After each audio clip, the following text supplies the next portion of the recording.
que lo llamamos así, redescubriendo el juego.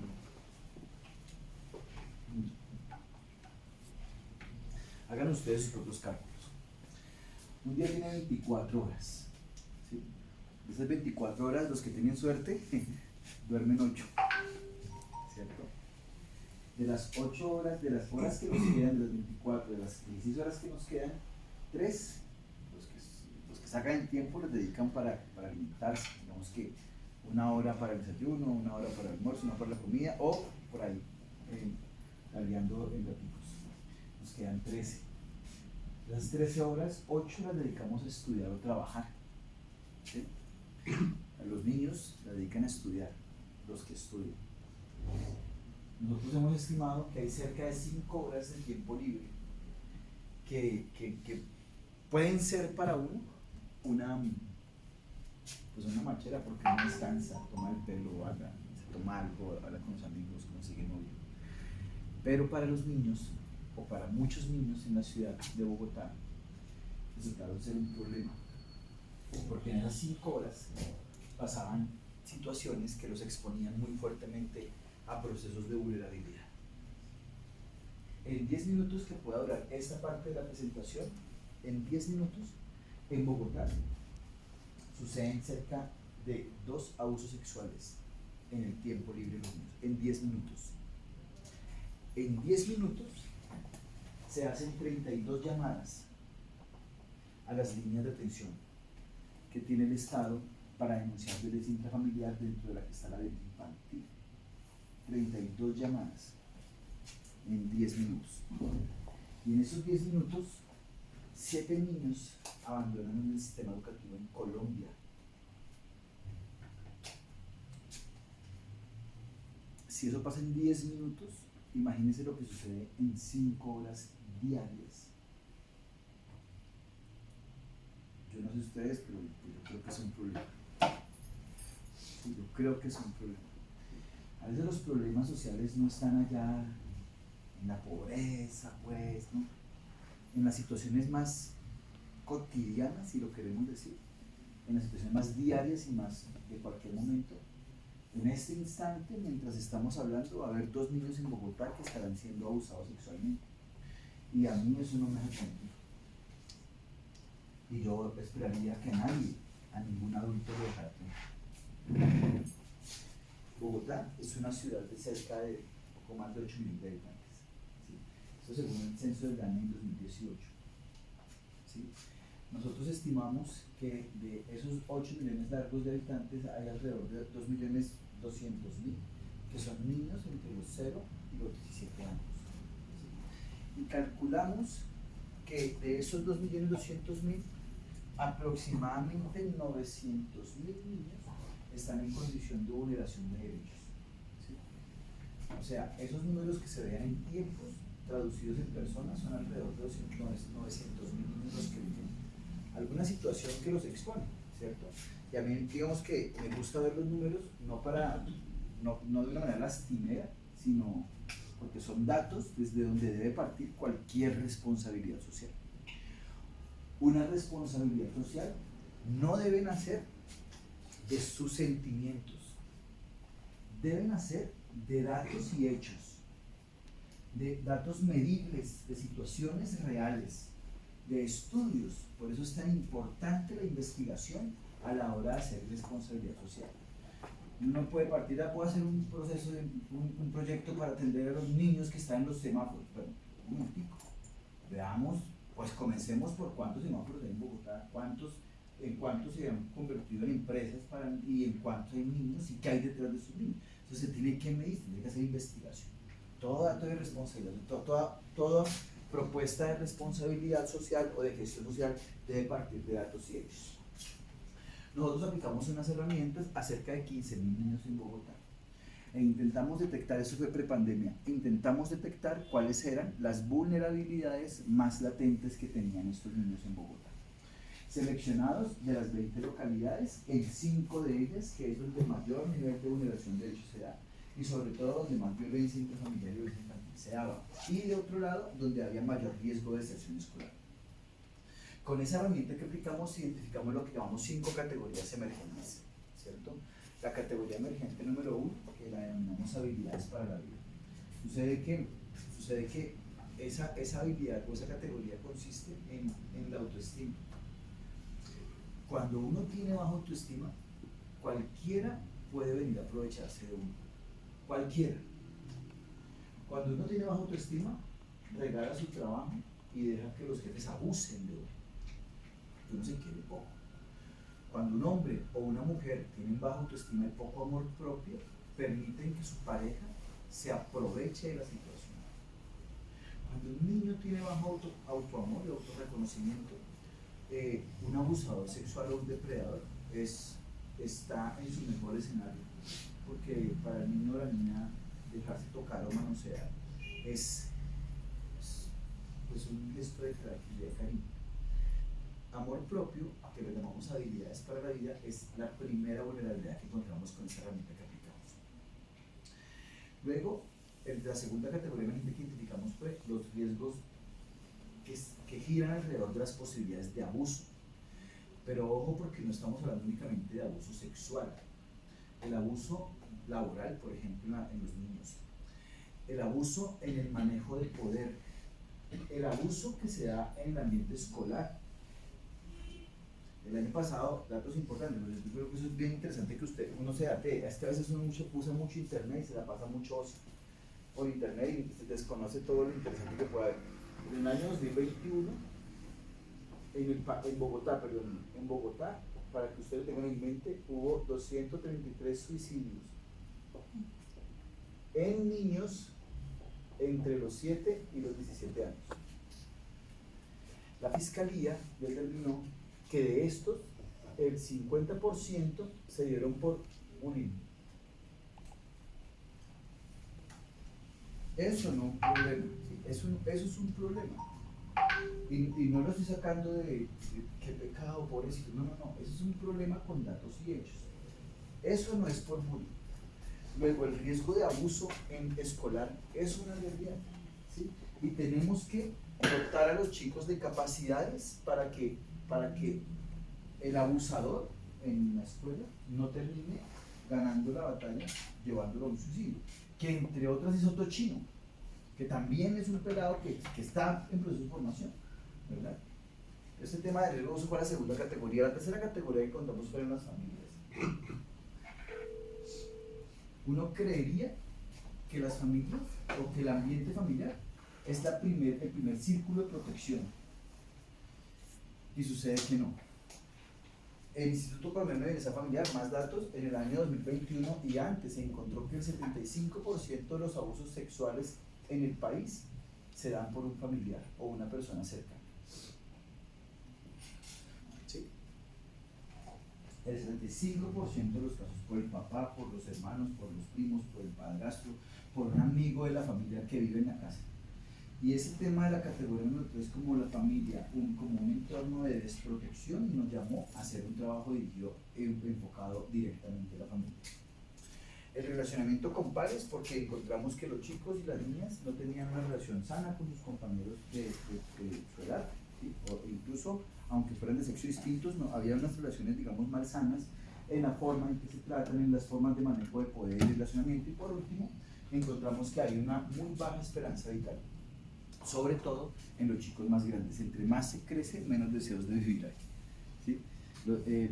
Nosotros clasificamos por unos ciclos, los agrupábamos de 5 a 7 años, de 8 a 10 años, de 11 a 13 y de 14 a 18.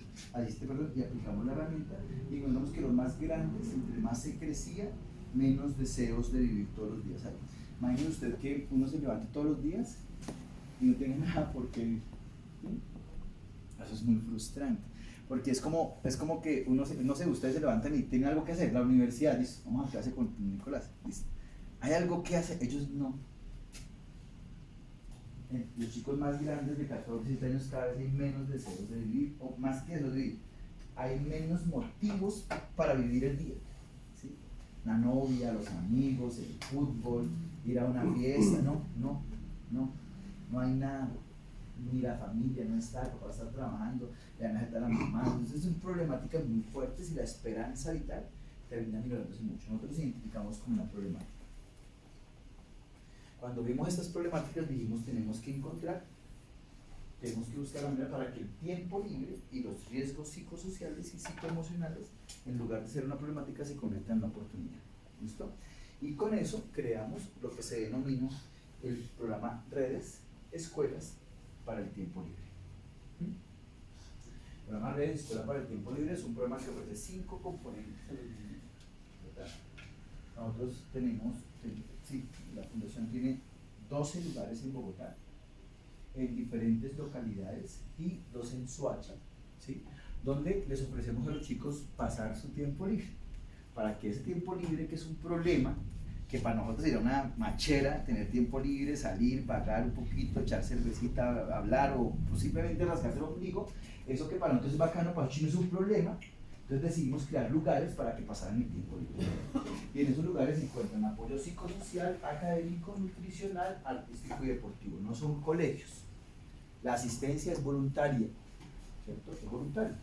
Y los chicos y las familias hacen un aporte mensual de 12.000 pesos por recibir acompañamiento con esos profesionales y además por recibir un apoyo nutricional. En el apoyo psicosocial, pues hay un par de testimonios como el de Nicole. Lo que hacemos es tener una psicóloga y una trabajadora social para hacer actividades que fortalezcan pues el amor propio, inyecten deseos de vivir todos los días, desarrollen habilidades en el relacionamiento emocional y den capacidades para que en caso de vulneración de derechos en la familia ellos puedan y tengan cómo reaccionar y sepan a dónde acudir. Entonces, cada uno de los componentes busca responder a una de las problemáticas.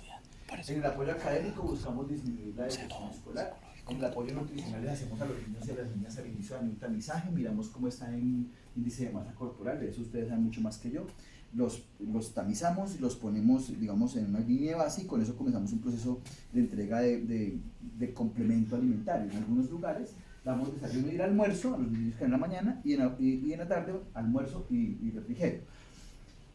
Es contrajornada escolar, no es colegio. El niño va a la escuela, al colegio, y en la tarde que se desocupa, llega al centro de redes. ¿Listo? O viceversa, va al centro de redes en la mañana, almuerza y después se va para el colegio. Y ahí lo protegemos en su tiempo libre. ¿Listo? En el apoyo artístico, es que el arte y el deporte sí son mágicos.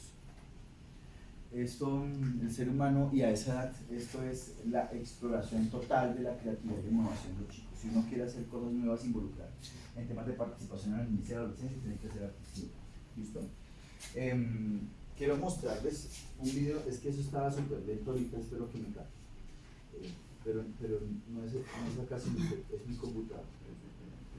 Aquí está lo que hacemos en el programa Redes, y esto fue la producción que hicimos con Carlos Barragán del canal Caracol para presentar, ya luego cuando llegamos a la final del año 2021, para presentar lo que hacíamos como responsabilidad con la producción.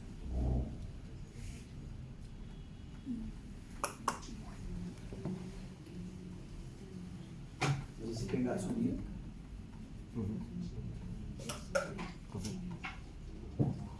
Sigue, te lava las manos y la rotota. Muy buenos días.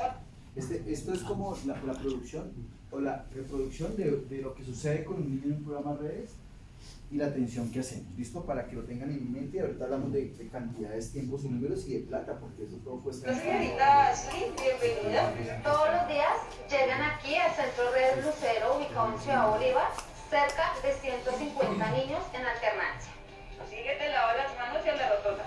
Aquí realizamos su refuerzo escolar y fortalecemos sus talentos. Levanten la mano, ¿quién tiene tareas? Yo soy Joao Bermajé y con el programa Redes hacemos del tiempo libre una oportunidad de vida. Nuestro programa cobija a más de 1.500 niños. El primer componente de Redes es el psicosocial. Buscamos que los niños tengan una formación para su vida, que piensen en un proyecto de vida, que piensen en que pueden salir adelante. El segundo componente es el académico, refuerzo escolar y acompañamiento en tareas. 2 por 4. Bien. El acompañamiento lo hacemos en todas las asignaturas, pero enfatizamos en matemáticas y lenguaje, que son las asignaturas que estos niños más necesitan. El tercer elemento es muy importante, es el nutricional. Hay muchos niños que llegan que puede ser el único alimento que reciben en el día. El cuarto, que es el componente artístico, donde los niños se forman en tiple, guitarra y bandola. 1, 2, 3. Y en los polideportivos de los barrios completamos el proceso de redes. La mezcla de las artes marciales y el fútbol brindan a los muchachos disciplina, filosofía, respeto y todas las cualidades y virtudes que ellos necesitan. ¡Vamos, vamos, vamos, vamos! A mí me gusta venir porque hay música, hay deporte, nos enseñan matemáticas, dibujar, hacer muchas cosas que uno no aprende en el colegio. Al llegar aquí mi hijo, él se está librando de los peligros que le ofrece la calle, el sector. Tenemos 12 sedes y desde el Centro Redes Lucero hacemos la logística para llegar a los sitios más apartados. Acá pagamos una cuota muy mínima para lo que ellos nos están dando a nosotros. En todos los sentidos nos dan de todo. En un país que tiene tantos problemas, creo que ese trabajo es importante. Ojalá hubiera más profesores, más gente. Cada 10 minutos en Colombia, 7 niños desertan del sistema escolar. Nosotros hemos acogido a más de 33.000 niños y no vamos a parar.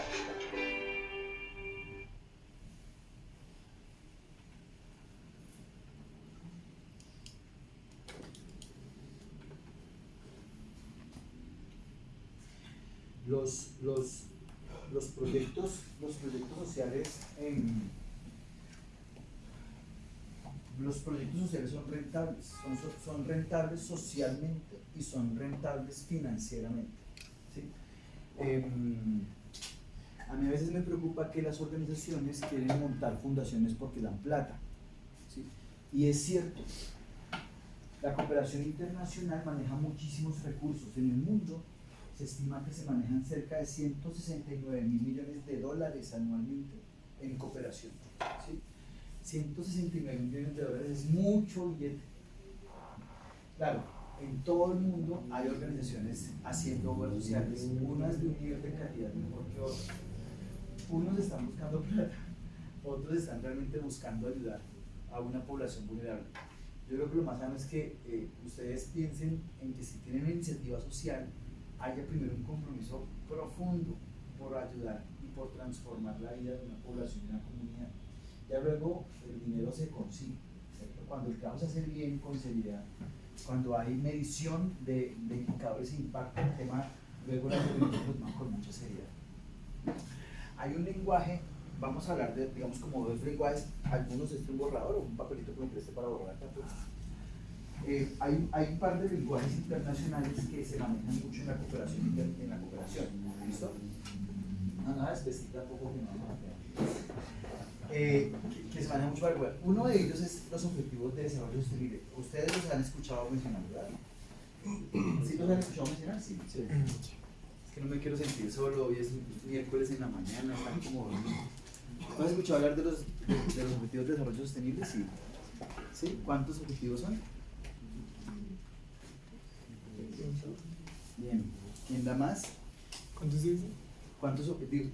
Tú dijiste 18. ¿Como 20? Como 27. No. Bueno, nada, son 17 objetivos de desarrollo sostenible. ¿Quién los crea? Súper, muchas gracias, te agradezco mucho. ¿Quién los hace? La Organización de las Naciones Unidas. Muy bien. ¿Y con quién lo hace? ¿Con quién lo hace? ¿Las Naciones Unidas? Lo hacen con una agrupación de representantes de 164 países en el mundo. El mundo, o en Naciones Unidas, tiene en su agenda, que se denomina la Agenda 2030, 17 Objetivos de Desarrollo Sostenible. Esos son los que se llaman, lo que se conocen como los ODS, Objetivos de Desarrollo Sostenible. Son 17, ¿cierto? Y cada objetivo tiene unos indicadores de medición. ¿Listo? Entonces uno tiene que cruzar dos cosas. Los datos que tiene, como los que encontramos de deserción, de suicidio, etcétera, ¿cierto? De abuso, por un lado, y los cruza con los indicadores de objetivos de desarrollo sostenible. Si uno logra tener una necesidad en su comunidad de base, y de otro lado hay objetivos de desarrollo sostenible que con seguridad los hay, e indicadores que busquen medir el impacto y el crecimiento positivo de esas capacidades en la comunidad, usted va a ganar. Va a ganar por dos razones. Primero, porque va a ayudar a las personas. Así, los que tengan fe reducen unos días de purgatorio. Y los que no tengan fe, pues por lo menos son recordados como no tan cretinos. De otro lado, si usted lo logra, entonces va a encontrar recursos, porque la cooperación internacional se maneja con recursos de cooperación con base en el impacto positivo que usted pueda darle al crecimiento en algunos de los objetivos de desarrollo sostenible. ¿Listo? ¿Por qué lo cuento? En el programa Redes, bueno, no olviden, son 17 objetivos. Ahorita les lo vamos a mostrar en otro lado. Cada objetivo tiene entre 7 y 13 indicadores de medición de impacto. ¿Listo? Fin de la prueba tiene unos indicadores. Uno tiene que seleccionar aquellos en los que con un proyecto uno puede generar incidencia. ¿Listo? Nosotros con el programa Redes aportamos a 6 de los 17 objetivos de desarrollo sostenible. ¿De acuerdo? Y lo que hicimos fue eso. Nuestro propósito superior era convertir el tiempo libre de los niños en una oportunidad vital para hacer sus proyectos de vida. ¿Listo? ¿Dónde estamos ubicados? En la localidad de Ciudad Bolívar tenemos 5 centros. En Soacha tenemos 2 centros, en San Cristóbal Los Mártires y en la localidad de Los Mártires, perfecto. El año pasado, por ejemplo, bueno, en el tiempo que lleva el programa Redes, que lo llevamos haciendo durante 18 años, hemos atendido, ya llegamos a 35.000 niños, niñas y adolescentes atendidos. En un año llegamos a acompañar cerca de 9.400 tareas del colegio. Yo no sé si a ustedes les pasa, pero los chinos llegan a las casas a hacer tareas y los papás o las mamás quieren pero no tienen el tiempo, o quieren pero no tienen la competencia ni la paciencia, ¿sí? O no quieren, no les interesa, ¿cierto? Nosotros pues, ofrecemos acompañamiento en tarea y refuerzo académico de matemáticas y en lenguaje. Este dato está mal escrito, aquí entregamos más de 65.000 libras de alimentos en un año, ¿cierto? En la época de pandemia entregamos muchísimos mercados, no nos podemos reunir, no podemos preparar, y nosotros pasamos la deserción nacional escolar está en el 0.46 y los niños que están en el programa Redes de cerca de un 0%. Al contrario, nosotros tenemos en los 1.500 niños cerca de 14 o 15 casos de niños desescolarizados y nuestro objetivo es lograr que se vinculen al sistema educativo. ¿Listo? Por muchas razones. Bueno. Les había dicho que 10 minutos, pero un poco más largo. La pregunta que yo les quiero dejar y es que les quiero en serio pedir que lo escriban. Si nosotros dedicamos 20 minutos para conversar de esto, uno logra, digamos, proyectar una transformación vital, ¿usted qué cree que podría hacer si le dedicara su vida a la responsabilidad social? ¿Sí? A la responsabilidad. A mí me gustaría mucho que lo escribieran, por favor. ¿Sí? En su celular, donde tomen apuntes, por favor, escriban. ¿Cuál cree usted que es una problemática con la que le gustaría tener cierta afiliación? ¿Listo? Demos un minuto, por favor. Escribamos, por favor.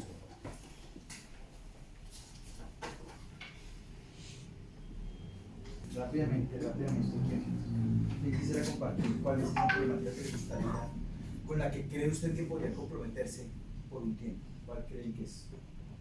El abandono de las personas de tercera edad. Digamos, cuando una familia abandona al padre y no se quiere hacer cargo, yo creo que sería una problemática que nos gustaría afrontar. Yo contaba a Nicolás que conoce a mi esposa, que ahí me está escribiendo cómo estamos. Ella tenemos una iniciativa llamada Legatus. Si la pueden chequear por internet. Legatus, puedo conseguir como www.legatus.com. En Legatus encontramos una problemática muy asociada con el tema de las personas mayores. Un primer problema es que en Colombia, de los 40 millones de habitantes que hay ahorita, cerca de 7 millones son personas mayores. Se estima que para el año 2050 sean alrededor de 18 millones, seamos alrededor de 18 millones. En 2050, ¿usted cuántos años va a tener? 49. Todavía será adulto joven, digamos. Pero yo, por ejemplo, voy a ser persona mayor. Pero ese no es el problema, todos envejecemos. El problema está en que cada vez son menos niños y jóvenes. Para el 2050 la pirámide va a estar inversa. menos niños y jóvenes y más personas mayores. Y eso tiene unas repercusiones en una proyección de país, ¿cierto? Pero además del problema inflacionario con las pensiones, con los fondos de pensiones. Pero ese no solamente es el problema. Hoy día, con Legatus, nosotros hacemos enviar psicólogas y trabajadoras sociales a la casa de personas mayores que padecen de Alzheimer, ¿sí? Y hemos encontrado un fenómeno muy interesante, y es que hay personas mayores cuidando personas mayores. Por ejemplo, Emilia es una mujer de 94 años. Tuvo su primer hijo a los 18. ¿Cuántos años tiene su primer hijo? Hoy día. Si ella tiene 94, ¿cuántos años tiene su primer hijo? ¿Cuántos? ¿Y quién cuida de Emilia? Su hijo. Es un anciano cuidando de una anciana. Y Emilia tiene padecimiento de Alzheimer. Su hijo nos dijo en una sesión con la psicóloga: yo ya quiero que mi mamá se muera, porque yo no he podido vivir por andarla cuidando de ella. Eso es un fenómeno muy delicado. Entonces me parece muy bacano ese tema, esa población que dice usted, porque claramente, así como los niños tienen un problema, tenemos problemas en ellos, también tenemos unas problemáticas en la adultez mayor. ¿Listo? Bien. Otro tema, cualquiera que lo quiera señalar. ¿Qué exactamente? Drogadicción. Consumo de sustancias psicoactivas o habitabilidad de calle, que no son lo mismo, son cosas distintas. Hay mucha gente que vive muy bonita en la casa, cómodas en sábanas de seda, y también meten. Y habitabilidad de calle, pues hay un tema de productividad también, ¿no? Bueno, es un problema muy interesante. La Arquidiócesis de Bogotá ha creado un programa que se llama como Personas Itinerantes. El arzobispo tiene un compromiso muy interesante por los habitantes de calle. Y la presidencia también tiene una conciencia sobre ese fenómeno, sin entrar en filiaciones políticas, que es un tema muy interesante, y es, pues ya está en la calle, pues ayudémoslo a vivir dignamente en la calle. Hay elecciones de vida en calle, pero hay otras situaciones de la vida que te llevaron a vivir en la calle que no es una elección. Pero está muy interesante ese tema. Bueno, puede costarle mucho al Estado sostenerlo. ¿Un problema más? Maltrato animal, como abandono a las mascotas. Sí, ya no hay niños, pero sí hay mascotas. Eso está muy interesante, ese trabajo es muy interesante, y además en el país se estima que cerca de 2 billones de pesos de la economía del PIB se mueven por mantenimiento, sostenimiento, salud, alimentación de mascotas. Y sí, hay una conciencia animalista importante ahí que yo creo que puede ser una problemática. Hay un concejal que está movilizando una propuesta para pasar al Consejo de Bogotá, y es crear un banco de sangre para mascotas. ¿Sí? Cuando hay accidentes a los seres humanos, pues uno encuentra un banco de sangre fácilmente, pero cuando es un animal, hay animales que fallecen porque no pueden ser un donante de sangre, y hay una poca oportunidad interesante. Miren, hay oportunidades sociales todo el tiempo, no es sino tomar la decisión y comprometerse con una causa, y estoy seguro que en muy poco tiempo se logra no ser famoso o tener una nominación, no, pero se logra, digamos, un sentido de vida, porque es que yo creo que uno tiene que buscar un sentido para vivir, y el sentido no es necesariamente hacer plata. Sí, bacano tener plata, un apartamento, una casa, o sea, pero uno encuentra sentido en el servicio. Servir es la palabra. Listo. Voy a dejar de compartir aquí y les quiero hablar acá de un tema que creo que es importante, de responsabilidad social. No sé, Nicolás, hasta aquí va muy bien. ¿Cuánto tiempo nos queda más? Está muy bien. No, tenemos 40 minutos más. Listo, pues les encargo si pueden visitar acá legatus.com.co, y ahí de paso se enteran de los que estamos haciendo con eso. Bien, la cooperación internacional o los recursos de cooperación para hacer responsabilidad social, pues tienen, digamos, es un problema, ¿no? O sea, uno tiene una causa, uno se compromete, está feliz ayudando a otros, pero dice: ¿de dónde saco el billete para hacerlo? ¿Cómo hago para gestionar recursos? ¿Listo? Y la buena noticia es que hay recursos para gestionar proyectos sociales, ¿sí? Pero hay que hay que concentrarse en el problema primero, conocerlo a profundidad y volverse una autoridad en ese tema para que las personas que tienen el dinero lo puedan entregar más fácilmente, ¿sí? Claro, hay unos controles y unos registros, pero lo pueden hacer fácilmente. Ahora, las fuentes de financiación son usualmente 4.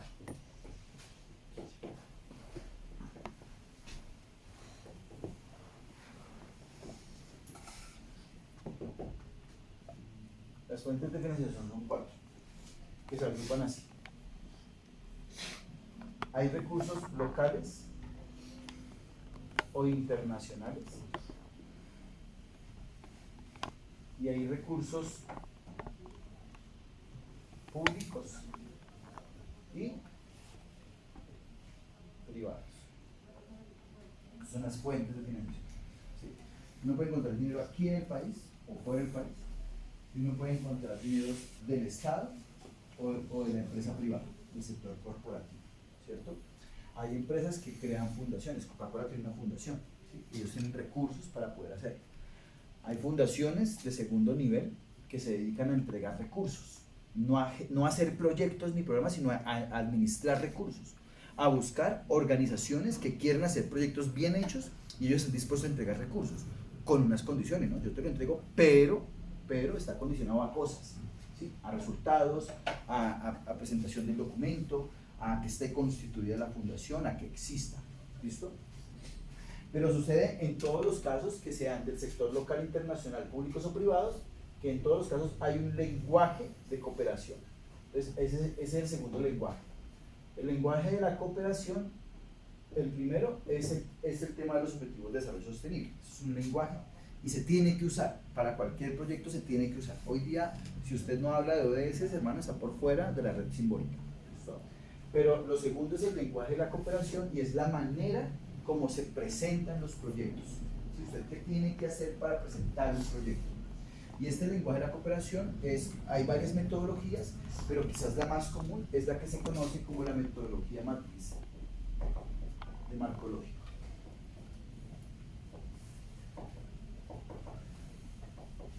Matriz de marco lógico. ¿Qué es la metodología de matriz de marco lógico?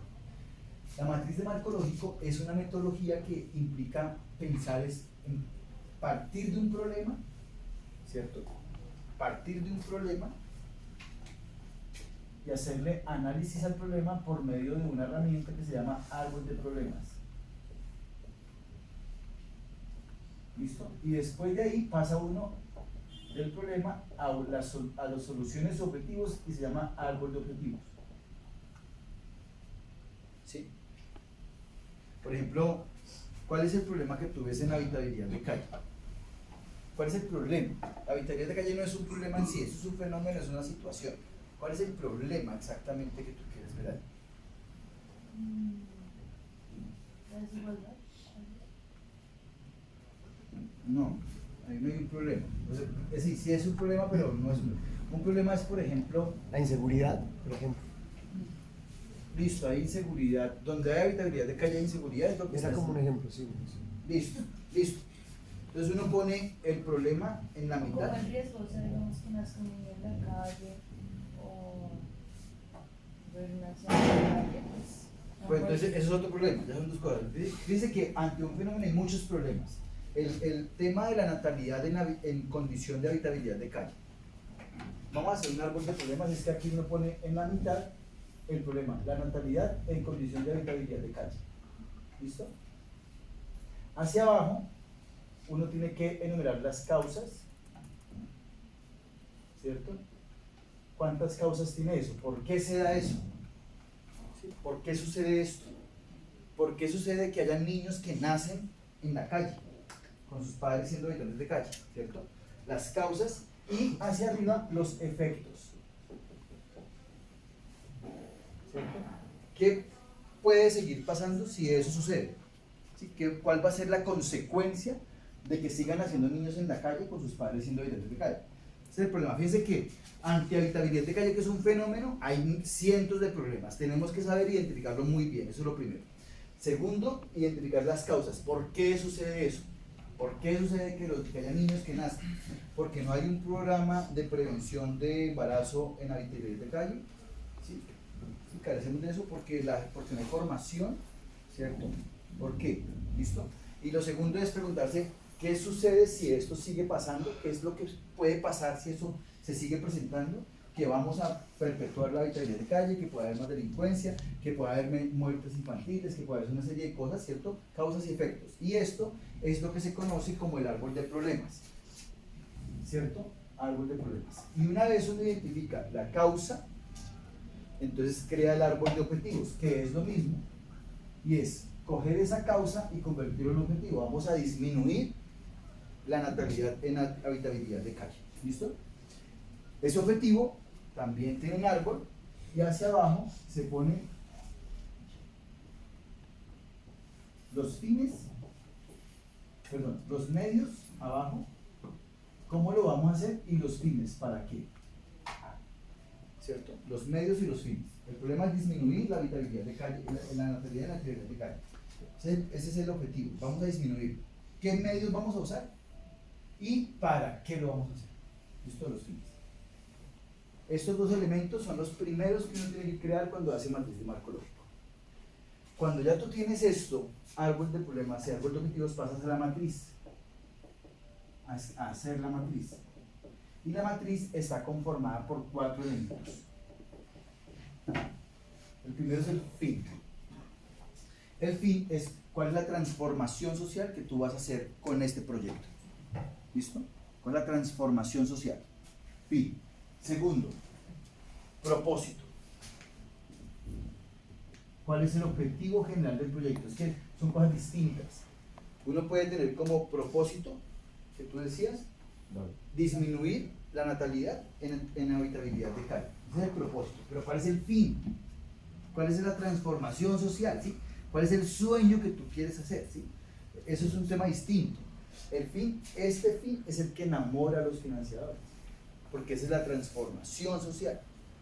Un proyecto nunca puede ser asistencial, porque si es solo asistencialista se muere muy pronto. Un proyecto tiene que ser de transformación social, de cambiar culturas. Si usted no cambia culturas con un proyecto no logra nada. Si usted solamente da mercados por dar mercados porque la gente lo quiera, no logra nada. No hagan proyectos sociales que vayan a acciones, no, que generen transformaciones sociales. Eso es lo que hay que hacer.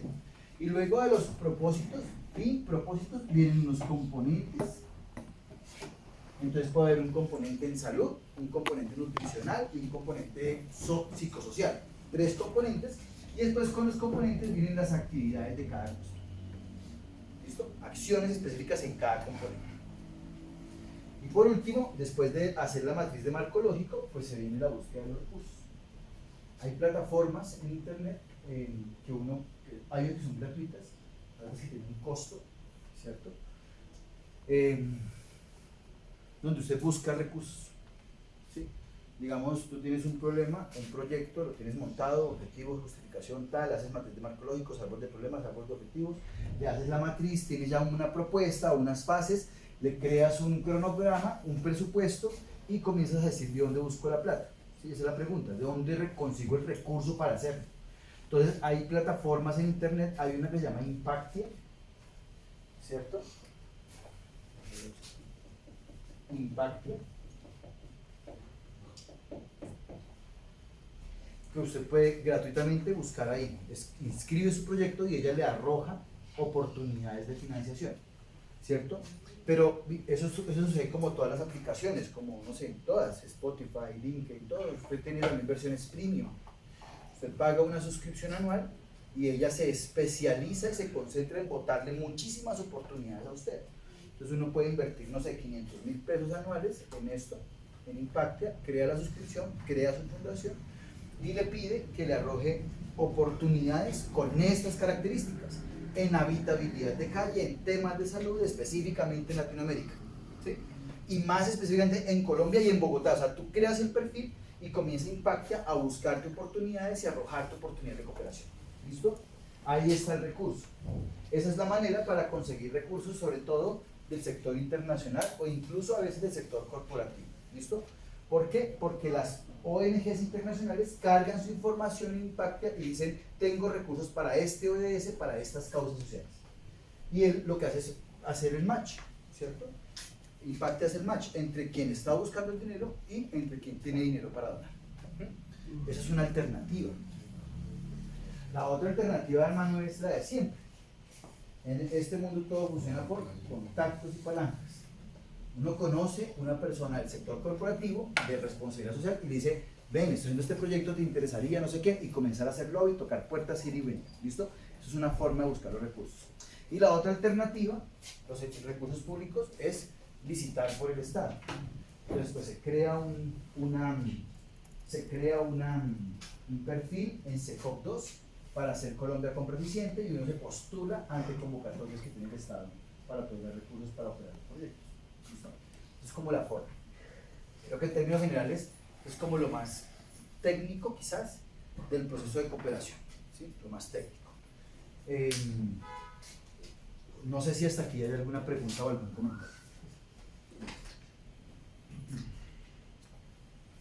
¿Cómo empezaste económicamente con la fundación? O sea, ok. ¿Quién te dio los recursos y te los dan en una cuenta? ¿Alguna entidad que ya tenga algún control sobre la fundación? Sí, claro, mira, yo ya no estoy vinculado con la Fundación San Antonio, yo le contaba a Nicolás, y qué bueno porque me das pie para la última parte de la presentación que yo creo que alcanzamos. Yo no estoy vinculado con la Fundación Antonio. La Fundación Antonio es una organización de la Arquidiócesis de Bogotá. La otra, la Fundación San Antonio. Ella tiene casi 130 años, ¿cierto?, de servicio de la Fundación San Antonio.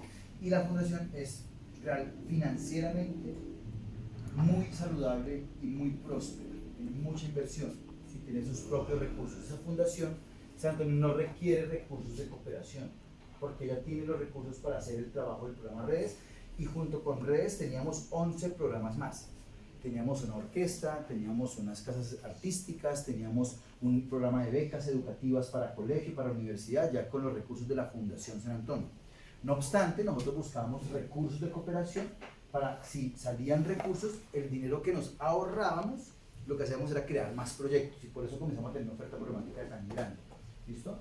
Entonces, esos recursos para ese programa Redes lo pone la Fundación San Antonio, que es una obra de la Arquidiócesis de Bogotá. Sin embargo, para ponernos un ejemplo, yo comencé a hacer la gestión social en la Fundación San Antonio en 2018, no recogíamos nada de plata porque no nos interesaba buscar dinero, ¿cierto? Pero con la nueva dirección ejecutiva creamos un equipo de cooperación, de buscar recursos, y en el año 2021, logramos recaudar cerca de 700 millones de pesos por cooperación, ¿no?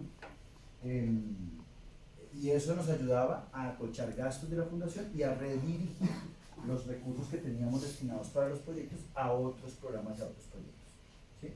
Pues claramente es súper próspero porque el nivel de empleabilidad es altísimo. El equipo de trabajo con el que contábamos era de cerca de 200 personas para hacer la obra, entre trabajadores sociales, psicólogos, profesores de artes, profesores de deportes, coordinadores de proyectos, subdirectores y demás. Digamos que eso era como lo operábamos. ¿Listo? Así.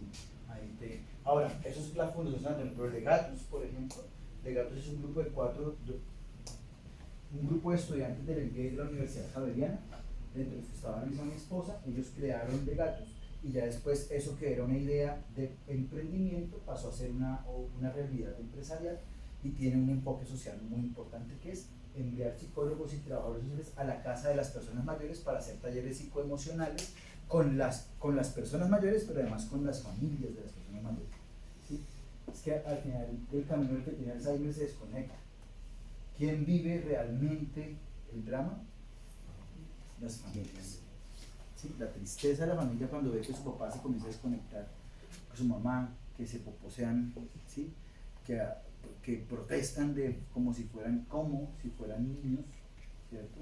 O sea, eso es un tema complejo y la carga psicoemocional de las familias es muy fuerte, realmente muy fuerte. ¿Listo? Bien, voy a dedicar los últimos 10 minutos, si les parece, a contarles esta experiencia. Esto se llama B+ Group. B+ Group es una asociación, es un corporativo, ¿sí? que está conformado por 5 empresas. Está conformado por CEIMPES, que es un centro de investigación. Está conformado por Milton Ochoa, que a lo mejor han escuchado, que son los que promueven marcas de prueba en los colegios para preparar para el ICFES. Está conformado por KPData, que es una imprenta. Y está conformado por Saber Noticias, que es un noticiero digital. Y por último por Lepon, que es como una especie de coworking, como un espacio para coworking. Entonces son 5 empresas. Y ellos, muchachos, ellos hacen su trabajo hacían su trabajo de responsabilidad por separado, ¿cierto? Entonces, por ejemplo, esta gente se consiguió unas becas, se llevaba a los chicos en la universidad, y eso hacía una investigación y ayudaban a aplicar unos simulacros a niños en Tumaco o en Buenaventura, en fin, ¿listo? Y eso lo hacían responsabilidad social, y entonces hacían un plan de trabajo para las familias de los empleados y cosas más locales. Decidieron, como ellos son un holding que se llaman B+ Group, entonces ellos decidieron crear lo que se denominará B+ Foundation, ¿cierto? B+ Foundation entonces será la acción social, la organización, que será una sexta empresa del corporativo que va a recoger las acciones sociales, las responsabilidades de las 5 empresas y las convertirá en oportunidades para hacer transformación social en el país. ¿Listo? Está muy interesante. Y entonces yo le contaba a Nicolás que desde hace un mes para acá hemos venido haciendo una interacción en los encuentros para que el B+ Foundation sea fundada por mí.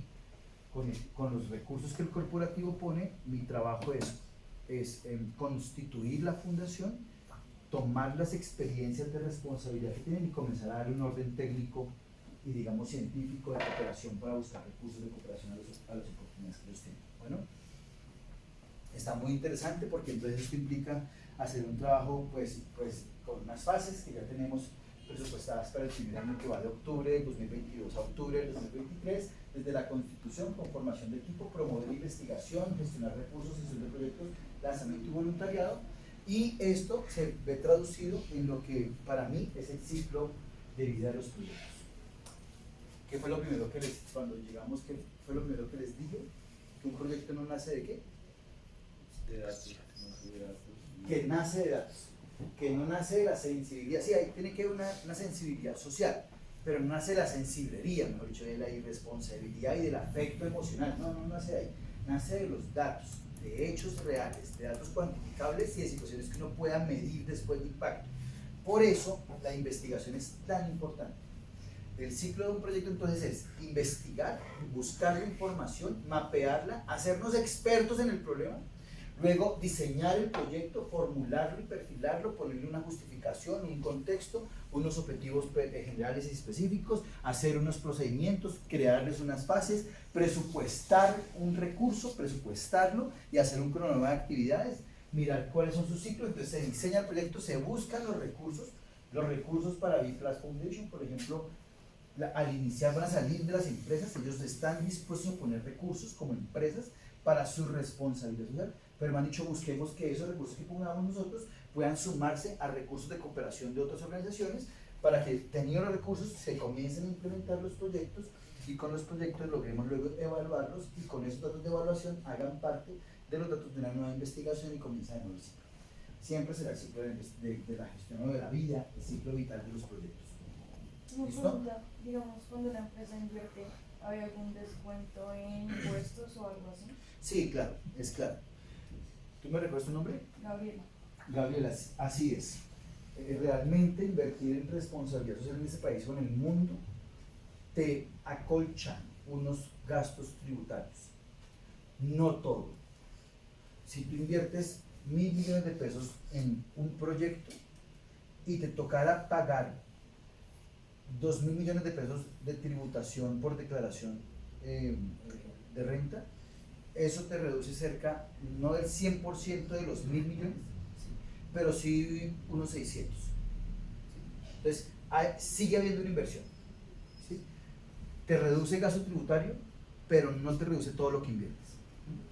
¿Alguno de los proyectos que ellos ya tenían como responsabilidad social quieren de pronto implementarlo en este nuevo o quieren solamente pues mirar qué se puede estructurar nuevo? Esa es una buena pregunta y hace parte de la estrategia. Lástima que yo no sé si lo tengo por acá. Mira, hay cerca de 8 proyectos. El conocimiento que tengo de los 8 me lleva a pensar que hay 4 de ellos que hay que mantener. Hay uno que es fantástico, se llama 5.000 sueños. Y 5.000 sueños es ir a los municipios más... Mentiras, es identificar cuáles son los municipios del país donde peor les fue en pruebas estandarizadas, en ICFES, buscar esos que les fue pues en la mala, y dentro de ese municipio a los pelados que peor les fue, y buscar comenzar a formarlos para que puedan acceder a la educación superior. ¿Sí? Ese es el objetivo, y lo vamos a hacer con 5.000 muchachos. Se llama 5.000 sueños. Ese proyecto ya existía en borrador, y lo vamos a tomar, lo vamos a cualificar y lo vamos a llevar mejor nivel. No, y hay unos, y hay otros que me pidieron, mentiras, y hay otros que dije, ojo porque tenemos que ser muy flexibles. Como la cooperación es un mercado que se mueve por ODS y que se mueve por la oferta de cooperación que hay anual, tenemos que ser muy astutos para poder buscar oportunidades y crear nuevos proyectos. ¿Listo? Pregunta, ¿no es más fácil cambiar los métodos de aprendizaje desde las mismas escuelas y no ya los que se graduaron y ya terminaron su carrera, volverlos a llamar a volver a estudiar? Claro, pues esa debería. Yo también soy profesor, yo también soy igual que Nicolás, yo soy licenciado en filosofía de la Universidad de La Salle y después hice una maestría en educación. Y sí, claramente ese debería ser el orden para que el sistema educativo tenga resultados, se debe arrancar en la base, ¿cierto? Pero esa no es una realidad, porque está tan enquistado culturalmente en la formación en el sistema educativo, y es que los profesionales del país peor pagos son los licenciados, y los peor pagos son los licenciados de educación inicial, ¿sí? Y eso es una estructura dañinísima, es un cáncer que tenemos, y está demostrado, los países donde tienen mejor desarrollo y desempeño, ya te doy la palabra, que mejor desempeño tienen, son los que tienen al revés la torta. Los doctores y los magísteres de educación son los que están trabajando con la base de los niños, allá es donde deben ser los más cualificados. Acá funciona al revés.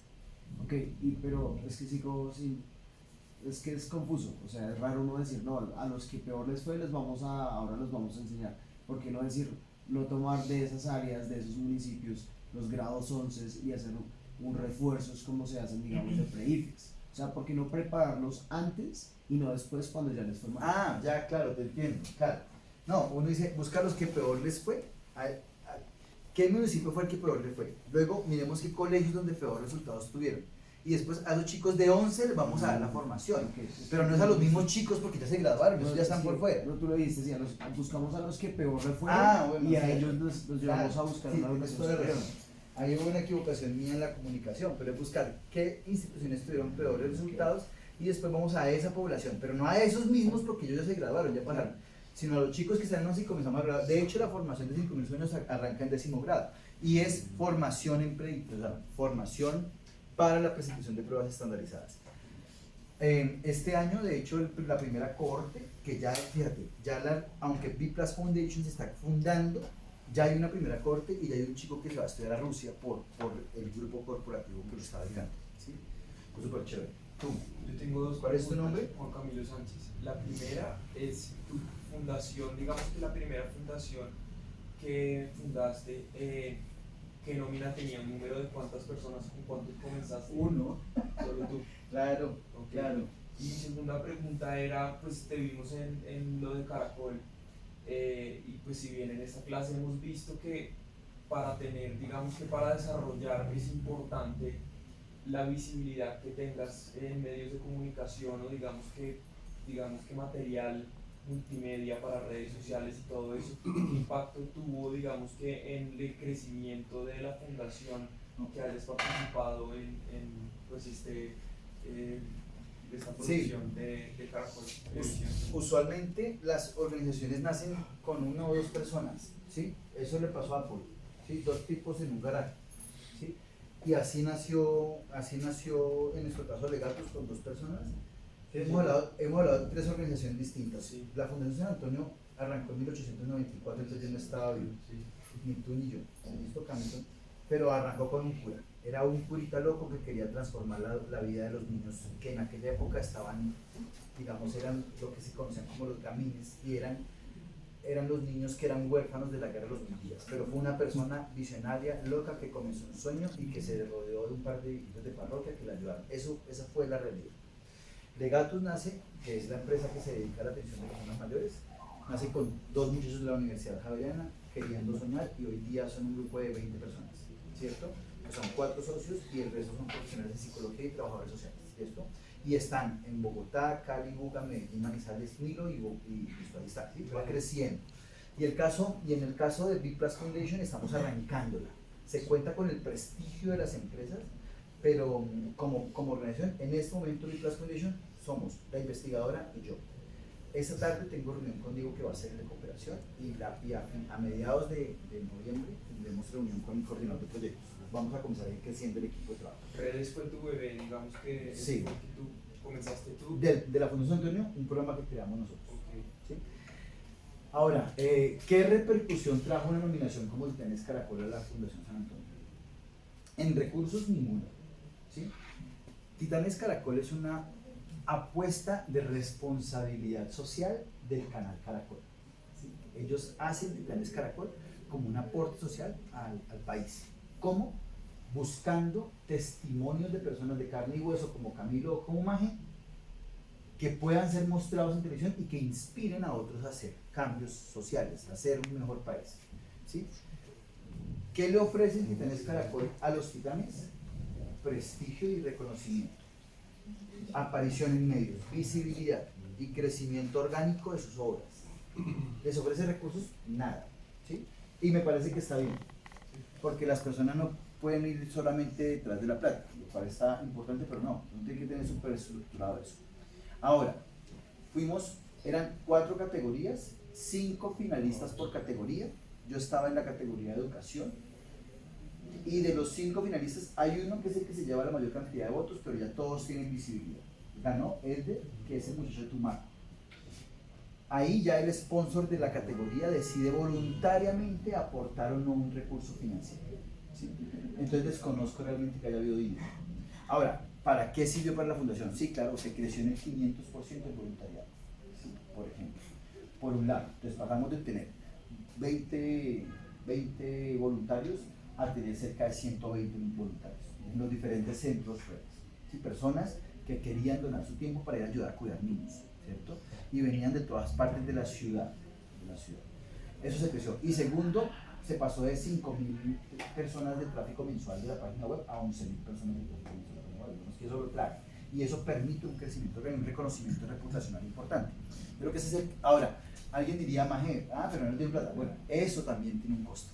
¿Sí? Si uno monetiza el tráfico por una página web o por las redes sociales de uno, ustedes saben que eso cuesta, ¿cierto? Entonces no está en cash, pero representa unos ingresos o unos ahorros que si uno hubiera invertido pagando, pues se habría tenido que gastar ese dinero. ¿Vale? Nada, para terminar esto, Nicolás, y ya dejarlos en paz, las ventajas de crear una fundación, que es un tema, digamos, que mejora la manera en que nos relacionamos con el ambiente y la empatía que tenemos con nuestros stakeholders, por un lado. De otro lado, nos posiciona, digamos, nos hace visibles, poco más visibles. De otro lado, ojo, eso es lo más importante, sensibilizamos a la sociedad civil sobre las problemáticas sociales. Miren, yo siempre he dicho que lo más importante es de verdad ser comprometidos con el problema social. Si uno busca hacer responsabilidad social para hacer plata, se equivoca. Porque efectivamente recursos hay, pero uno no puede traicionar la causa. ¿Sí? Uno no puede traicionar la causa, uno no se puede valer de la desgracia de otros y de la vulnerabilidad de otros para hacer recursos. Por supuesto que se pagan salarios, por supuesto que a mí me ponen un salario, ese es el trabajo, pero el objetivo no es enriquecerse a costilla de unas causas sociales o de una desgracia o de una vulnerabilidad de un grupo poblacional. ¿Listo? Y ustedes van a encontrar muchas situaciones. Miren, hay responsabilidad social interna cuando uno hace proyectos para atender necesidades de sus empleados, porque los más cercanos son a veces los que más necesitan, ¿sí? Y hay necesidades. Hay una organización que se llama el grupo empresarial de los Aponte, Ellos tienen cerca de 3.500 empleados en el país, se dedican a temas de cañas de azúcar, de temas de plástico, de temas de aseo. Ellos tienen 3.500 empleados en el país y ellos siempre que hacen con la Fundación Gustavo Aponte Rojas los proyectos parten de hacer acción social con sus empleados y con sus familias. Eso es súper importante. Ahí hay una población específica, ¿sí? Niñez, temas animalistas, adultos mayores, habitabilidad de calle, colaboradores más cercanos, mujer. La causa toca identificarla súper plenamente. Bueno, ¿qué más se hace con este tema? Bueno, la creación obtención de recursos locales para que se promueva la investigación y el aporte a los objetivos de desarrollo sostenible, que aquí los tenemos a los 17 objetivos, ¿cierto? Hay temas de pobreza, alimentación, hay temas de educación, hay temas de reducción de desigualdad, de empleabilidad, hay temas ambientales, agua, acción por el clima, digamos que causas hay todo el tiempo, y no se nos olvide, cada objetivo tiene entre 7 y 13 indicadores, ¿listo? Uno puede comprometerse con uno, va a cambiar el mundo, no, cojo un objetivo, 2, 3 objetivos, y en cada uno me comprometo con un indicador y comienzo a diseñar proyectos para transformar el mundo. Es que ya el tema no es como para uno ser feliz, no, es la transformación de un planeta que nos necesita a todos. ¿Listo? Con B+ Foundation hemos identificado estos 8 objetivos y nuestros proyectos van a ir todos dirigidos y encausados al aporte de esos indicadores. Nada, pues yo creo que por mi parte